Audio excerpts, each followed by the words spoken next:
The morning my sister sent those photos to my husband, I was 45 minutes into a board presentation I had spent 3 weeks preparing. My phone was face down on the conference table, silenced.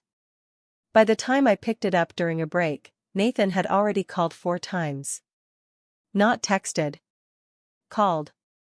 And the last message he left, the one I listened to standing in a hallway outside a glass-walled meeting room with 14 people on the other side of it, was only 11 words long. Renata. I need you to explain what I'm looking at. I didn't know yet what she had sent him. I only knew the name on my screen. Celeste. My older sister.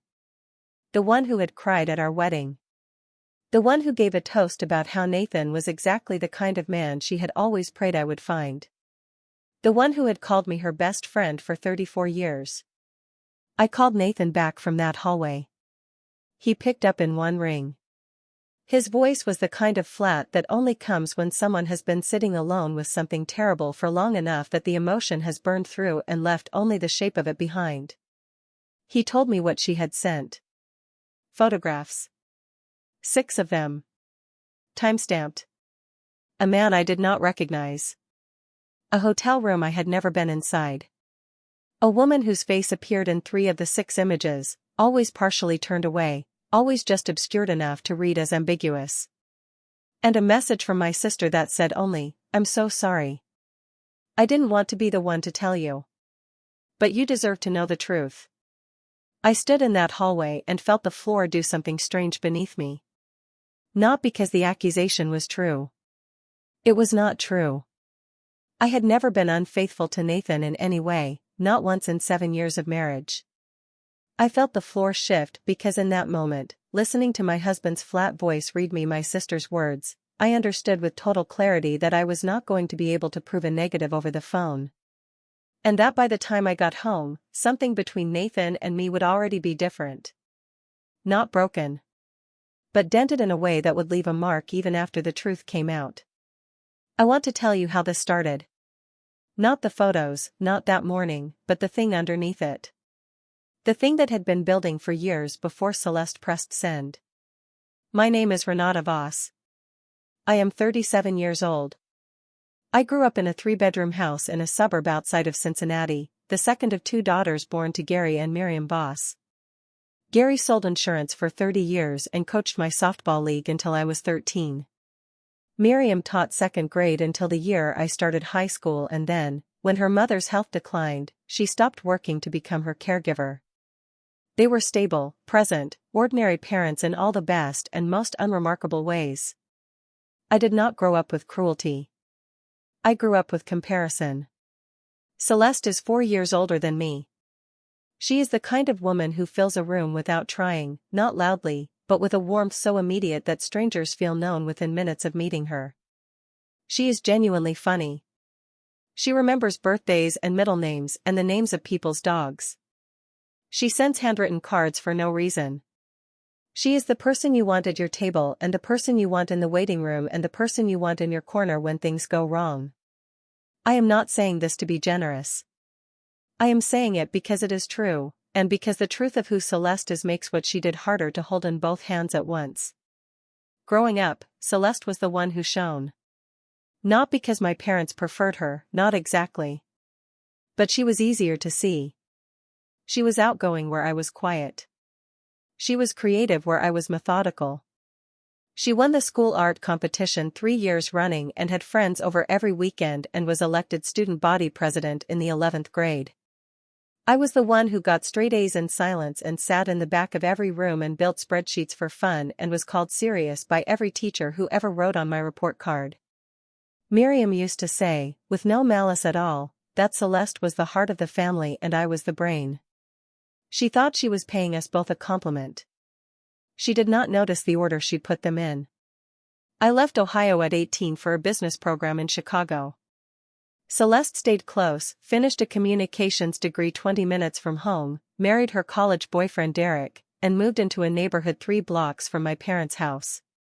I built a career in financial consulting, moved to New York at 26, and met Nathan at 28 at a conference where we were both presenting on different panels and ended up in the same hotel bar after and talked until 2 in the morning. He proposed on a Tuesday in our apartment with no fanfare and no audience, just the two of us and a ring he had spent 3 months choosing and the exact right words. I have never doubted that marriage for a single day. Celeste adored Nathan. That is the word I would have used until this year. Adored. She told me at our rehearsal dinner that he was the first person she had ever met who matched me. That I had always been the person in the room with the most depth and the least visibility, and that Nathan saw it and named it, and she loved him for that. I cried. She cried. Nathan, who does not cry easily, made a face that was very close to crying and then excused himself to get another drink. For the first 4 years of our marriage, Celeste and Derek were our closest family friends. We took a trip together to Portugal the year after our wedding. They were at our apartment for holidays. Celeste called me twice a week, not with problems, just to talk, the way she always had since I left Ohio, and she stayed. When I was promoted to senior director at 32, Celeste sent flowers to my office. When Nathan's father passed, she drove 6 hours each way to attend the service and stayed 2 nights so Nathan wasn't alone while I handled the logistics. She was, in all the ways that counted, my person. Then Derek left. He didn't leave for someone else, not that anyone knew at first. He left because he was unhappy in a way he hadn't told Celeste about until it had calcified into certainty. He sat her down on a Sunday morning in March 3 years ago and told her he hadn't been in love with her for 2 years and that he was sorry but staying would only make it worse. He had already found an apartment. He had already spoken to a lawyer. He was kind about it in the way that people are kind when they have been planning the exit long enough to have rehearsed the tone. Celeste called me from the driveway of their house 40 minutes after he left. I answered on the first ring. I listened. I did not try to fix it or reframe it or move past it. I just stayed on the line and let her say everything she needed to say. Then I booked a flight to Cincinnati for the following weekend. I stayed for 5 days. I helped her call the lawyer. I sat with her in the quiet of that house while she figured out what the shape of her new life might look like. I did what you do for the person who is your person. What I did not fully see at the time, what I understand much more clearly now, is what my presence cost Celeste alongside what it gave her. Not my time or my effort. My life. I came with Nathan. I came with the career and the New York apartment and the marriage that Derek leaving had thrown into sharp relief against her own. I did not flaunt any of it. I am not someone who flaunts. But I was there, intact, with the person I loved, in a life that was continuing forward. And she was standing in a driveway wondering how the last 11 years had led her here. I missed it. I should have been more careful. I should have understood that grief is not always clean and that the people we love most can become, in their worst moments, a mirror that reflects back everything they feel they have lost. I should have known. I didn't. Or maybe I knew and I thought love was enough to hold it steady. I was wrong about that. If you're enjoying this story so far, don't forget to hit the like button and subscribe. Drop a comment telling me where in the world you're watching from. I love hearing from you. The first shift was small enough that I almost didn't notice. Celeste started calling less. Twice a week became once became every few weeks. When we did talk, there was a new texture to the silences. Not hostile. Just careful. The way someone sounds when they are measuring their words without admitting they're measuring. I told myself it was grief. That she was pulling inward while she rebuilt. That it was natural and that I should give her space without interpreting the space as something it wasn't. Then Derek started coming up differently in the stories she told about her marriage. He was no longer the man who had left sadly and honestly. He became, over months of phone calls, someone who had taken things from her. Not just the relationship. Opportunities. A business idea she'd had that she claimed he'd discouraged. A promotion she'd turned down to support his career timeline. A version of herself she had set aside. Some of it I believed. Some of it I recognized as the necessary revision that grief requires, the way we rewrite the story so the ending makes more sense. I said nothing. I let her tell it the way she needed to. About 8 months after the divorce was finalized, Celeste called me on a Thursday evening. Nathan and I had just finished dinner. She said she had been thinking about a consulting project she wanted to pursue and she wanted my advice. A friend of a friend was looking for someone to manage communications for a small nonprofit launch. She had been asked to quote a rate and she didn't know what to charge. We spent 40 minutes on the phone working through it. She was sharp, prepared, genuinely good at this kind of thinking when she turned it in this direction. I told her what I would charge. She landed the project 2 weeks later. I thought that was the turn. I thought she was finding her footing and that the distance of the past year had been the grief doing what grief does and that we were coming back to each other. I thought a lot of things that year that turned out to be incomplete. What I did not know was what was happening with Derek in parallel. 6 months after the divorce, Derek had started dating someone. A woman named Priya, an architect, soft-spoken, serious in the way that I am told I seem serious, methodical and deliberate and not immediately easy to read. The people who knew both Celeste and Priya apparently noticed the comparison immediately. The people who told Celeste about it apparently did not think carefully before doing so. Celeste did not tell me about Priya for 3 months after she found out. When she finally did, her voice had a quality I had never heard in it before. Not sadness. Something with more edge than sadness. She said Derek was apparently very serious about her. That he had introduced her to his family already. That she had heard, through someone who knew someone, that they were talking about moving in together. She said it all very evenly, the way you say things you have rehearsed staying calm about. I said the true thing, which was that his choices had nothing to do with her worth. She said, I know that. The way you say I know that when you know it intellectually and feel none of it. That was the last real conversation we had about Derek. After that, the calls shifted again. She started asking questions about Nathan. Not curious questions. Careful ones. Had he always traveled this much for work? Did I ever worry about the conferences? Did I think the women he worked with understood that he was married? I answered honestly because I had nothing to hide and because I thought she was processing her own fear of abandonment by projecting it outward. I was not wrong about the projection. I was wrong about where it was aimed. The year before the photos, Celeste and I had what I would describe as a surface relationship. We talked. We showed up for the same holidays. She came to New York twice. I went to Cincinnati once. From the outside, nothing had changed. But something underneath it had been quietly rearranging itself, and I had been telling myself that what I was feeling was my own anxiety, my own tendency to overread silences, my own projection. I have a talent for explaining away the things that make me uncomfortable when the source is someone I love. Nathan noticed before I let myself. He mentioned it once, carefully, on a Sunday morning about 18 months before everything happened. He said he thought something had shifted with Celeste.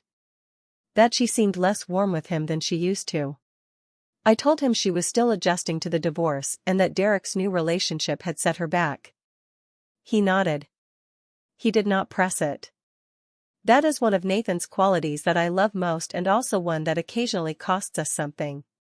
He is a man who knows when to let things alone. Sometimes the things that need naming are exactly the ones he lets alone. I should have named it. I should have picked up the phone and called my sister and said directly, something is different and I want to understand it. I have run that choice through my mind many times in the months since. I think about the conversation we didn't have and whether it would have changed anything. I do not know the answer. But I know that the silence on my end was not indifference. It was the fear that naming the distance might make it permanent. That if I said out loud that something was wrong between us, I would have to live in a world where something was wrong between Celeste and me, and I was not ready to live in that world. So I did not name it. And the thing I was afraid of making real made itself real anyway. The photos were sent on a Wednesday morning in October. I have gone back to that date more times than I can count, turning it over, looking for the logic and the timing. Nathan and I had been in Cincinnati the weekend before for my parents' 40th anniversary dinner. All 4 of us at the same table, the same house, the same people. Celeste had been warm that whole weekend, warmer than she had been in months. She had laughed easily. She had pulled me aside in my parents' kitchen on Saturday night and said she missed me.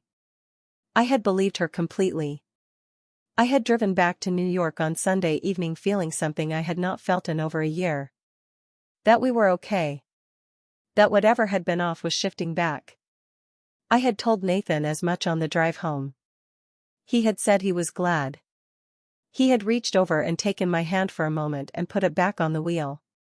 4 days later, she sent the photos. I drove home from that board presentation in a cab with my laptop bag on my lap and my phone face up on the seat beside me. Nathan had stopped calling. That was worse than the calls. When Nathan goes quiet, it is not because he has let something go.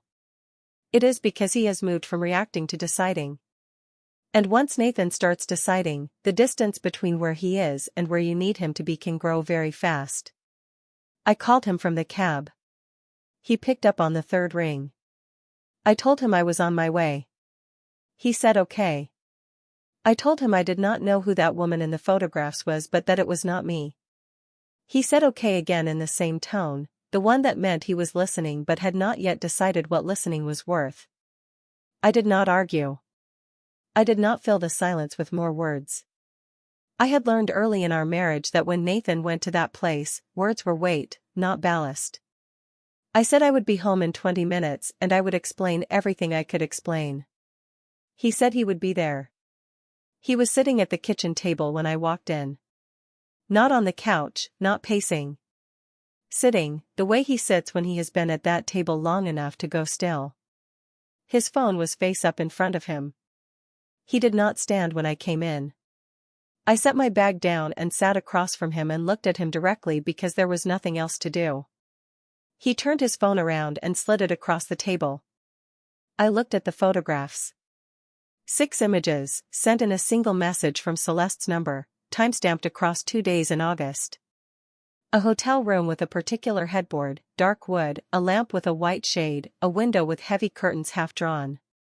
A man I had never seen in my life, mid-30s, dark hair, turned away from the camera in most frames.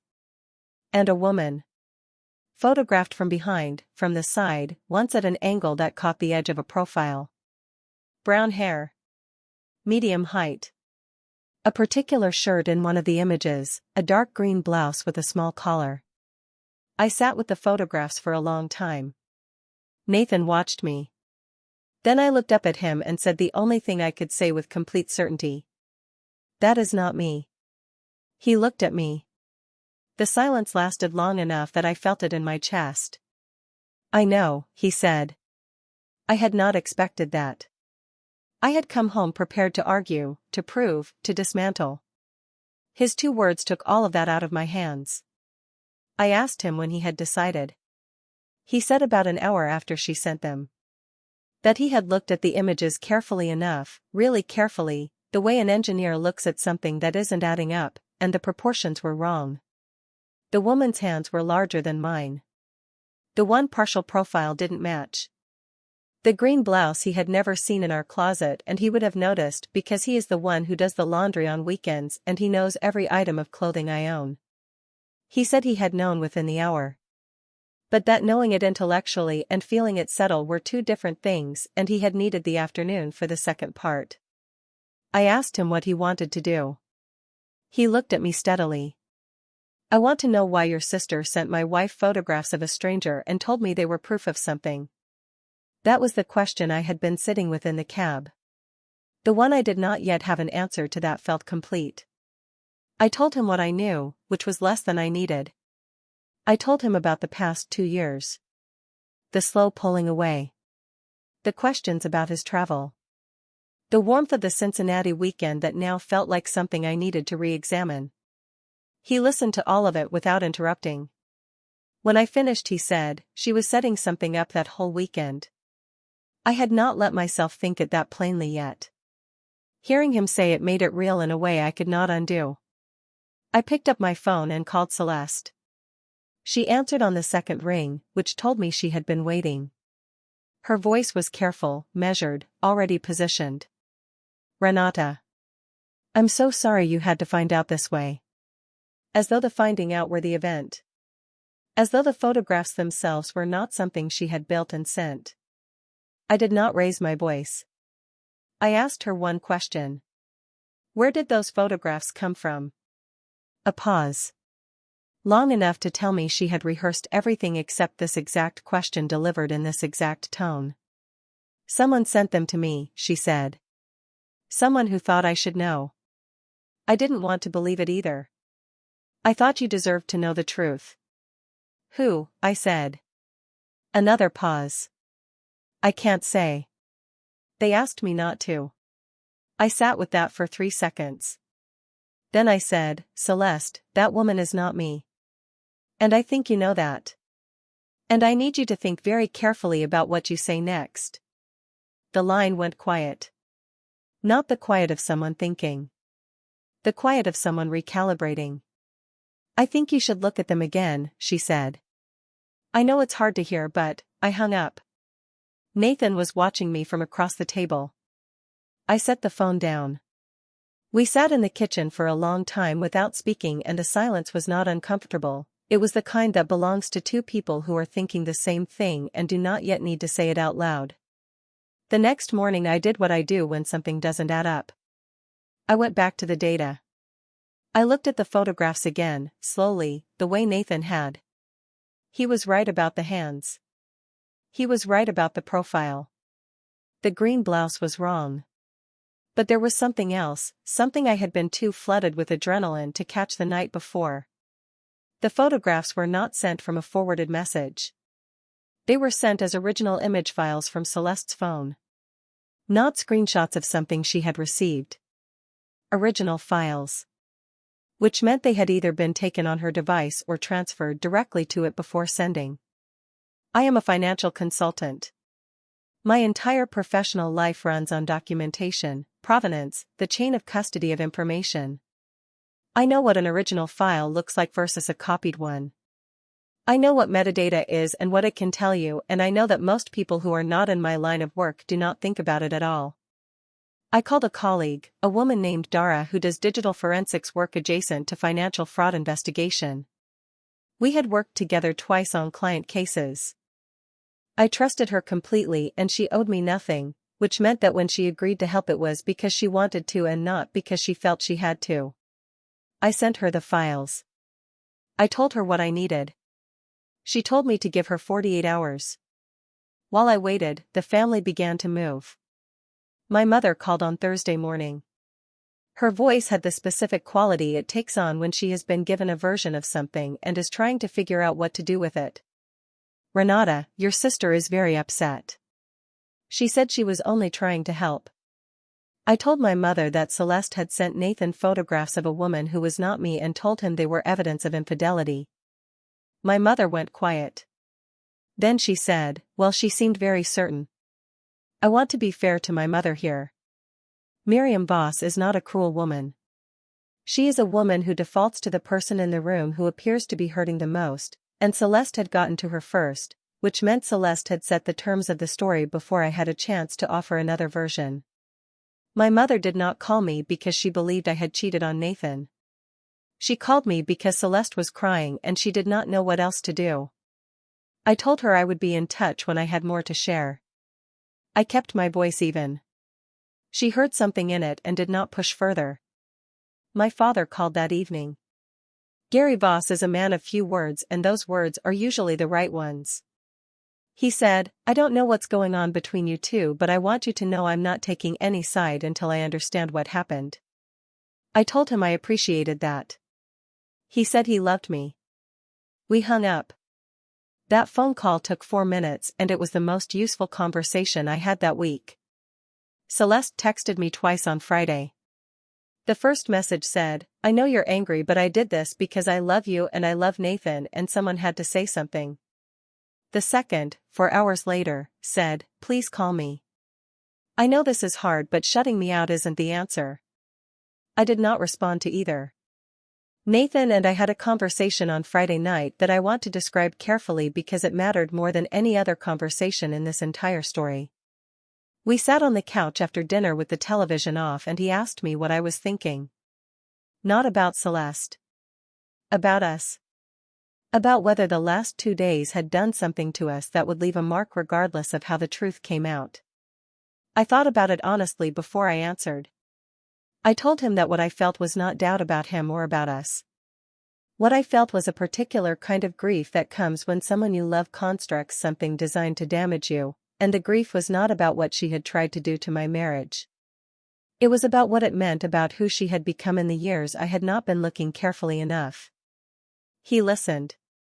Then he said, "Whatever she's done, whatever her reasons are, I need you to know that I was never going to let 2 days of uncertainty cost me 7 years of certainty." I looked at him. Those words landed somewhere I will not try to describe because some things deserve to stay between two people. If you're hooked on this story, make sure to subscribe and turn on notifications so you never miss an upload. Your support means everything and helps me bring you more emotional stories like this one. Dara called me on Saturday morning at 9:47. I was at my desk with coffee and a notepad. She did not open with pleasantries because Dara does not do pleasantries, which is one of the many reasons I trust her. She said, "The metadata on those files is intact. Whoever sent them did not strip it before forwarding, which either means they didn't know to or they didn't think anyone would look. The original device ID embedded in 5 of the 6 images is consistent across all 5. Same phone. One device took all 5 photographs." I asked her about the 6th. She said, "The 6th has a different device ID. Different camera specs. Slightly different compression. It was taken on a different phone and added to the set." I asked her if she could tell me anything about the device that took the 5.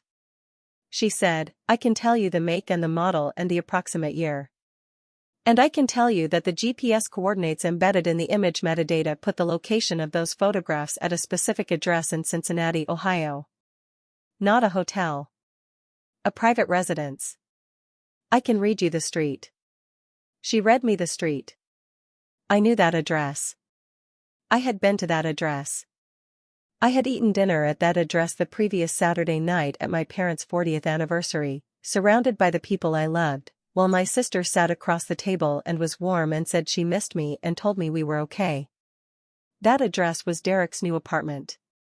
The one he had moved into after the divorce. The one where, according to everyone who knew, he was now living with Priya. I sat at my desk for a very long time after Dara hung up. The coffee went cold. The notepad in front of me had 4 lines of notes on it and I did not remember writing any of them. I sat with what I now knew and I let it arrange itself into the shape it needed to take before I did anything with it. Celeste had not been sent those photographs. Celeste had been inside that apartment. Celeste had taken those photographs herself. Of Derek's new partner. Of Priya. Of the woman who was living the life Celeste believed had been taken from her. And then she had constructed a story, assembled the images, added one photograph from a different source to muddy the set, and sent them to my husband with my name attached. She had stood in that kitchen 4 days earlier and told me she missed me. I called Nathan into the room. I read him Dara's findings from my notepad. He stood in the doorway and listened without moving. When I finished he was quiet for a moment and then he said, "She photographed Derek's girlfriend and sent them to me as you." "Yes," I said. He looked at me. "Does she know that Priya looks like you?" I had not let myself think that part yet. The brown hair, medium height, that particular seriousness in the way she held herself. I had not seen a clear photograph of Priya at that point. I would, later. When I did, I understood what Nathan was asking. The resemblance was not identical. It was not something you would see if you were looking directly at both of us in the same room. But in a partial photograph, turned away, half obscured, the similarity was enough to be used. And Celeste knew what I looked like. Celeste had looked at me my entire life. She had chosen Priya because Priya could pass. Not because she wanted to destroy my marriage, I do not believe that, not entirely. But because she wanted Nathan to feel what Derek leaving had felt like. She wanted to hand him the doubt and the distance and the flat terrible voice on the phone and see if our marriage could hold it. And she wanted to do it to me because I was the one still standing. The one with the intact life. The one whose husband had not left.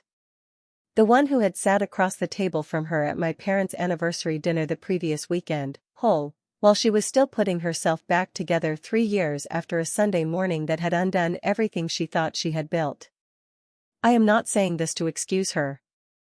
I am saying it because I needed to understand it before I could decide what to do next.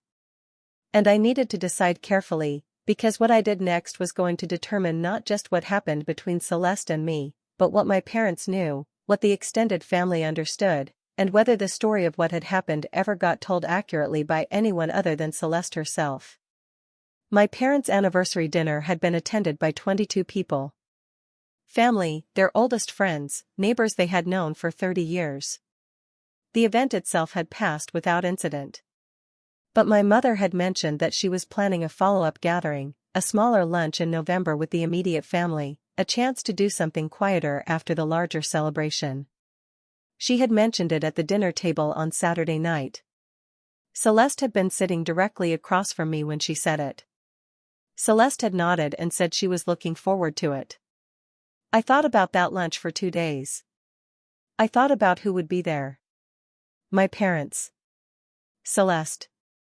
My father's sister Patricia and her husband, who had been close to our family for 40 years. 2 of my parents' oldest friends who were practically family. Nathan. And me. I thought about what Celeste would do between now and then if I stayed quiet. She would continue to manage the story. She would frame my silence as guilt or as the shutting down she had already described to my mother.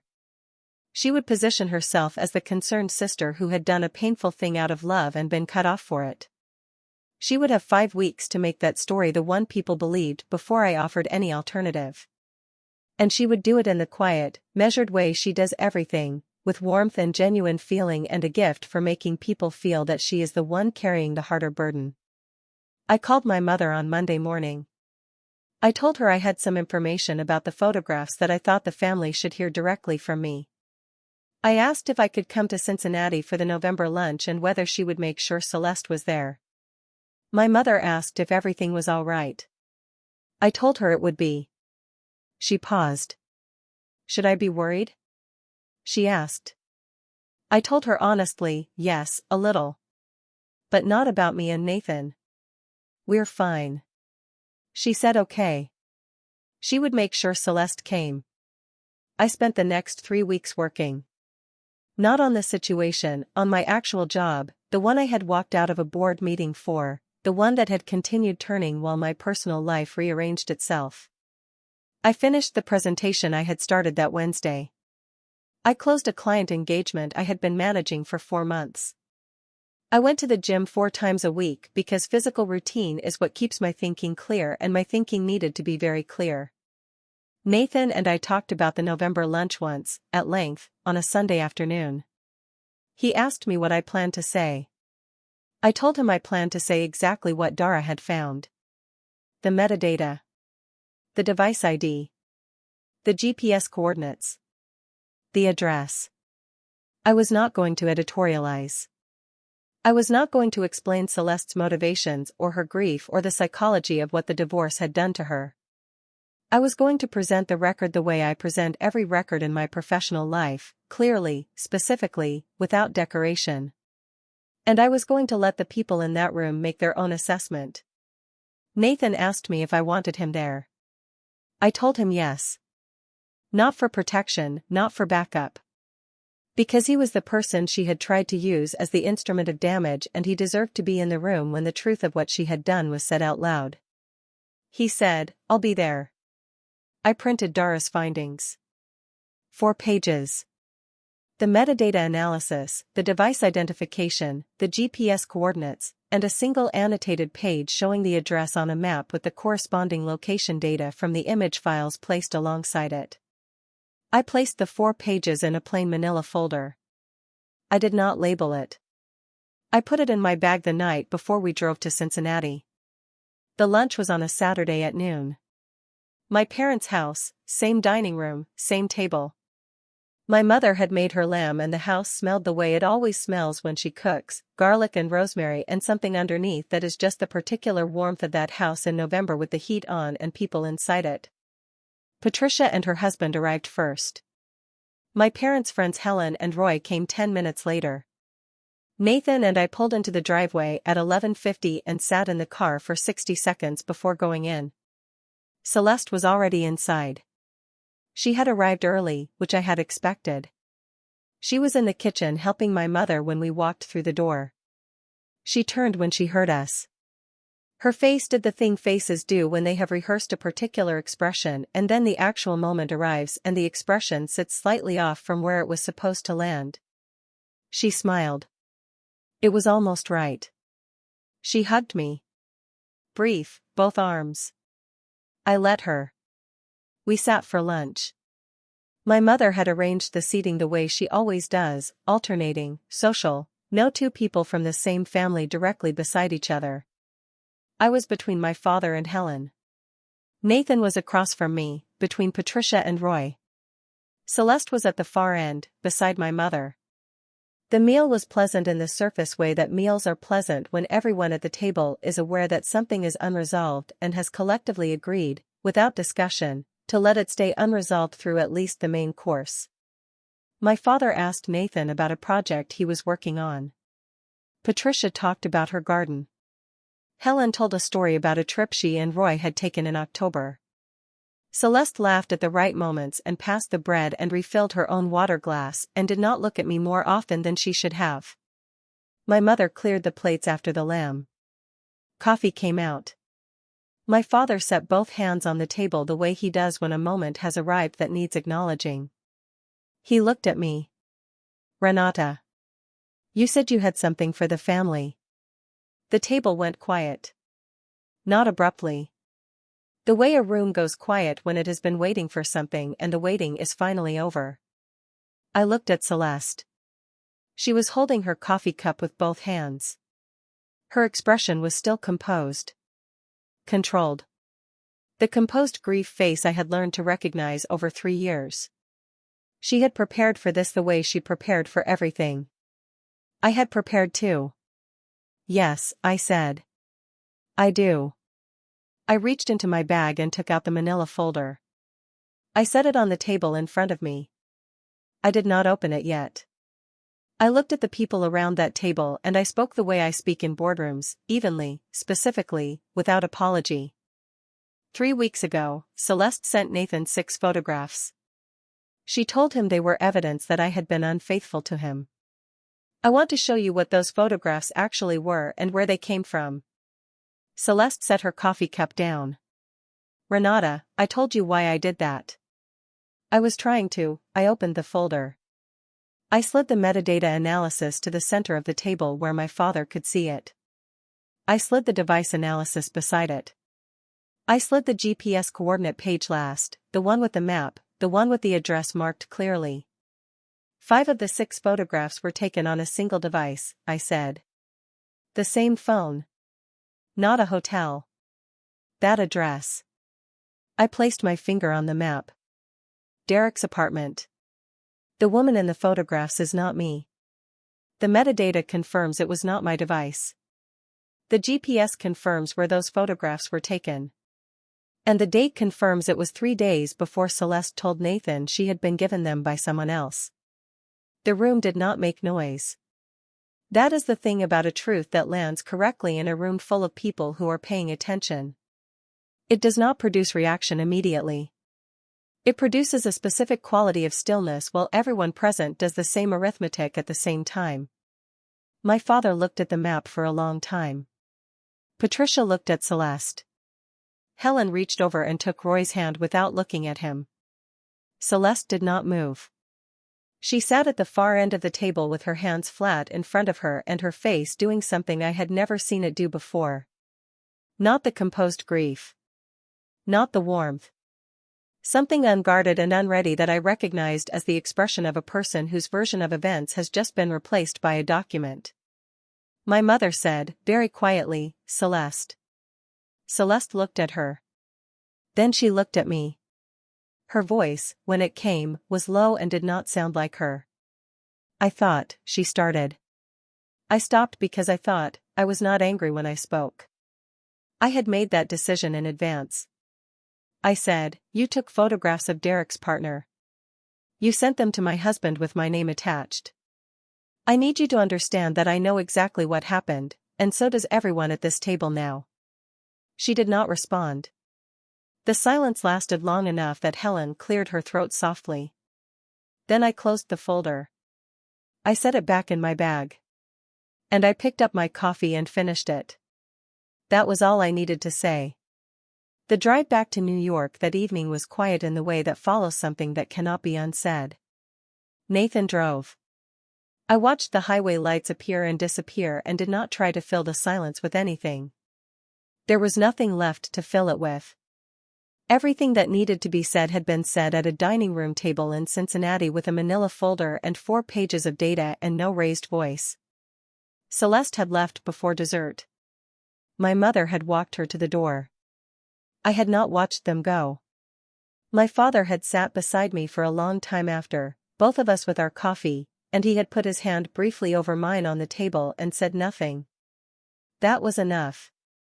Patricia, on her way out, had stopped behind my chair and squeezed my shoulder once.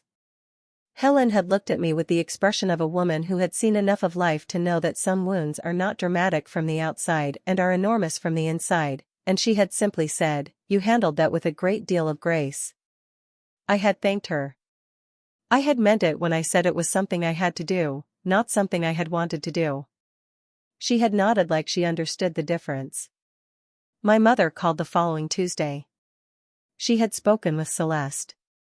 She did not tell me what was said between them and I did not ask. What she told me was that she was sorry. Not for Celeste, not on her behalf, not with any of the softening language that had been in her voice the first time she called. She said she was sorry that this had happened to me. That she should have asked more questions before she took any version of the story as settled. That she loved me and that she wanted me to know she saw what had happened clearly now. I told her I appreciated that. I told her I loved her too. We talked for another 20 minutes about ordinary things, the way you talk after something large has passed through and you need to remember that ordinary things still exist. It was the most honest conversation my mother and I had managed in years, and it arrived, the way honest conversations often do, only after something had forced the artifice out of the room. Celeste called me 6 days after the lunch. I let it go to voicemail. Her message was 3 minutes long. I listened to it once. She said she was sorry. She said she had not been thinking clearly and that she had told herself a story about what she was doing that did not hold up when she looked at it honestly.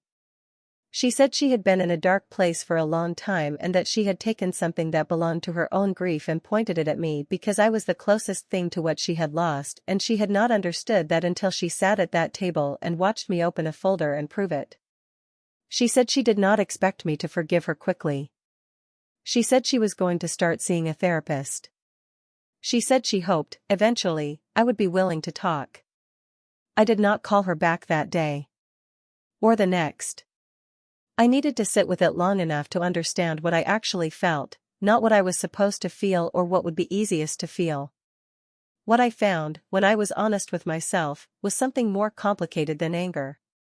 It was a specific grief for the version of Celeste I had grown up with, the one who had driven 6 hours for Nathan's father's funeral, the one who had called me twice a week just to talk, the one who had stood at my wedding and meant every word of her toast. That woman had not disappeared. She was still in there, somewhere, underneath 3 years of pain that had curdled in the dark. But she had done something I could not yet hold gently. And I was not going to pretend I could until I actually could. I texted her back 2 weeks later. Short. I heard your message. I'm not ready to talk yet. I will be, eventually. Take care of yourself in the meantime. I meant all 3 sentences. She replied with 2 words. Thank you. Then nothing more. That was the right response. It told me the therapy was already doing something. Derek found out. I do not know exactly how, whether through someone in Cincinnati who had heard what happened at the lunch or through the quiet channels that exist in every family network. What I know is that he called Celeste and confronted her directly about the photographs. She confirmed it. I heard this from my father, who heard it from a cousin, which is how information travels in families whether you want it to or not. Derek apparently told her that what she had done was a serious violation of Priya's privacy and of mine. That he had not left their marriage to watch her become someone capable of this. That he hoped she would get help. I do not know what that conversation cost Celeste. I imagine it cost her something. Derek was, for all the damage his departure had done, a man who said true things plainly. That quality does not change because a marriage ended. By January, the shape of things had settled into something I could see clearly. My marriage was not just intact, it was more solid than it had been before, the way structures sometimes are after they have been tested and held. Nathan and I had talked more honestly in the 2 months following the photographs than we had in the previous year, not because things had been wrong between us but because the crisis had opened a channel that we had both been too comfortable not to use. We used it. It was good. My work continued. I was promoted in February, a title change I had been working toward for 18 months. Senior Managing Director. I was the only woman at that level in my division. I do not say that for a fact. I say it because the version of me who had come home from a board presentation in October to find her sister had tried to dismantle her marriage was the same version of me who walked into that office in February and received that title. The two things existed in the same life and the second one was not diminished by the first. If anything, it was clarified by it. I had stayed steady through something that was designed to unsteady me. That knowledge sits differently than ambition alone. I think about Celeste differently now than I did in October. Not more charitably and not less. More accurately. She is a woman who loved me and broke something important because her own pain became larger than her judgment for a period of time. That is a human thing, a specific and recognizable human failure. It does not excuse what she did. It does not mean I will trust her again the way I once did, not immediately, not without evidence earned slowly over time. But it means I do not have to carry hatred for her in order to protect myself. Those are not the same requirement. I spent a long time thinking they were. What I know now that I did not know in October is this. The record matters. Not as a weapon, not as punishment, but as an anchor. When someone constructs a false version of events and releases it into the world, the only thing that holds is documentation. Clear, specific, unemotional documentation. I did not win anything at that dining room table. I simply replaced a false record with a true one. In front of witnesses. Without a raised voice. And the true record did what true records always do when they are allowed to speak in a room full of people paying attention. It settled everything. I flew to Charleston in March, a trip Nathan and I had been talking about for 2 years and kept deferring for reasons that now seem entirely insufficient. We stayed 4 nights. We ate well. We walked along the harbor in the early mornings before the city was fully awake. On the last morning I sat on the hotel balcony with coffee and watched the light come in off the water and thought about the version of me who had stood in a conference room hallway in October listening to 11 words on a voicemail. She had not known yet what the photographs were. She had not known yet what her sister had built and why. She had only known that something was wrong and that she was going to have to walk into it. She walked into it. She stayed steady. She did the work. She let the record speak. That is all any of us can do when someone we love decides, for whatever reason and in whatever darkness, to rewrite who we are. We do not have to accept the rewrite. We do not have to perform forgiveness on anyone else's timeline. We do not have to set ourselves on fire to keep someone else warm. We are allowed to hold the truth quietly, build the file carefully, and open it only when the room is ready. The room will always eventually be ready. That is my story. A sister, a folder, and the particular stillness of a dining room in November when a false record is replaced by a true one.